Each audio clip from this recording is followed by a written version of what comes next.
সমাজের একাংশ নিকৃষ্ট শ্রেণীর পুরুষদের কথা বলছি, পুরুষদের উদ্দেশ্যে বলছি, নিকৃষ্ট শ্রেণীর পুরুষদের উদ্দেশ্যে বলছি, যাদের কাছে বিবাহ কথাটার কোনো অর্থই তাদের নেই। বিবাহ কথাটার অর্থ, তাদের কাছে বিবাহ কথাটার অর্থ শুধু নিছক মজা করা আর মেয়েটাকে নিয়ে গিয়ে তার আত্মসম্মান নিয়ে খেলা করা, এটাই তাদের কাছে বিবাহ কথাটার মূল অর্থ।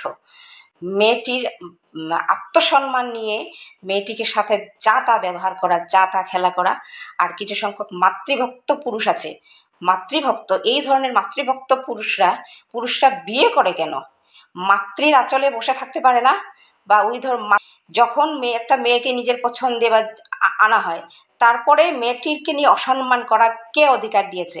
কিছু সংখ্যক এরকম পুরুষ আছে যে মাতৃভক্তে অন্ধ হয়ে নিজের স্ত্রীকে অপমান করে। নিজের বাচ্চা একটা থাকলে তো কোনো কথাই নেই, বাচ্চার ভবিষ্যতের কথা পর্যন্ত ভাবে না তাদের মাতৃভক্তির দোহাই দিয়ে। এই ধরনের মাতৃভক্তি পুরুষদের কোনো অধিকারই নেই বিবাহ করে একটা মেয়ের জীবন নিয়ে ছিনিমিনি খেলার কোনো অধিকার নেই।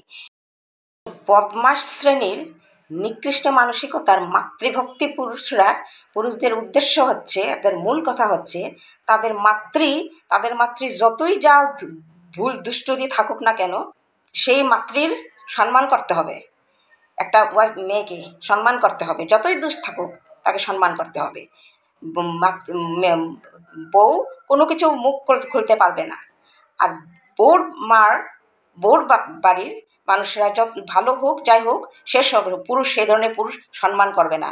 এইটা কোনো যুক্তিসঙ্গত কথা না, এটা যুক্তিসঙ্গত কথা হতেই পারে না, এটা কোনো যুক্তিসঙ্গত কথা না।